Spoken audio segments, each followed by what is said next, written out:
Francesco Branca. I'm the director of the Department of Nutrition and Food Safety in WHO headquarters in Geneva. Nutrition services are not always included in the basic packages delivered by primary health care. It's a matter of resources.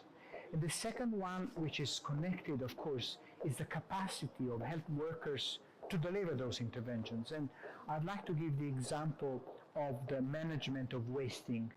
We're saying that wasting should be really managed by health services, not necessarily by specialized services. It has to be mainstream. But how can we do that if health workers do not receive adequate training? We, in the new WHO wasting prevention and management guidelines, we're saying that community health workers can deliver the management of services to address wasting, but they have to be adequately trained.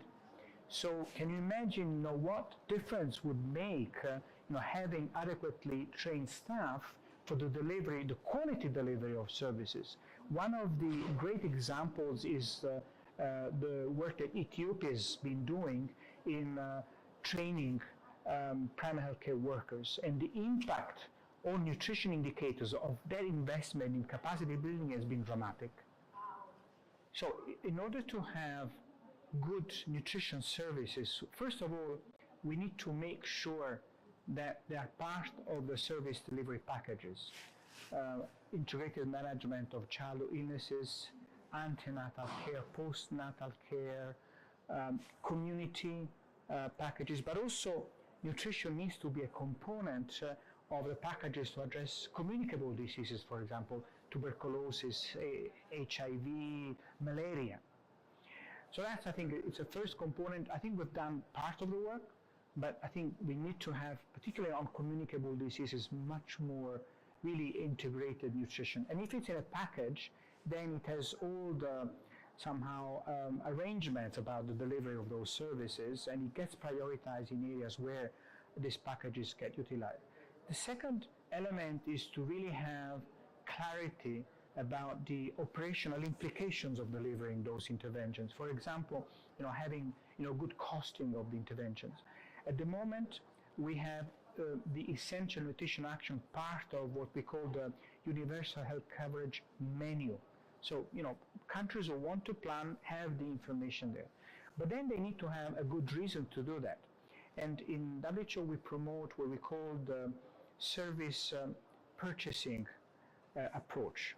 So you need to explain why a service needs to be delivered, where it should be bought, and how it should be delivered. And so we have developed a strategic purchasing note specifically to communicate the importance of nutrition for that. But that element of planning needs to be further strengthened and implemented. And we need to demonstrate that investment in the delivery of nutrition intervention is going to produce an incredible benefit, also on the cost of health services. And the other important element is accountability. We need to have at least one tracker nutrition intervention as part of the Universal Health Coverage Index. What gets measured gets done. So we really want this to happen. I think we're working on that. There are a couple of good candidate indicators that we can include. But we definitely need a lot of the also advocacy from the community. At the New York Universal Health Coverage high-level meeting, the declaration now includes a few times the reference to nutrition. So I think we have a good basis for this to happen. I don't think we have a good understanding of what needs to be done for the prevention of low birth weight, and low birth weight affects, a quarter of the births, for example, in India. So definitely, the nutrition of young people, and particularly young girls, is something that needs to be addressed in a much better way. And it's tricky because what is the intervention that health services can deliver, and then what has to be delivered outside the health service? The other missing piece, I would say, it's the obesity management. We're learning more and more what can be done to address obesity.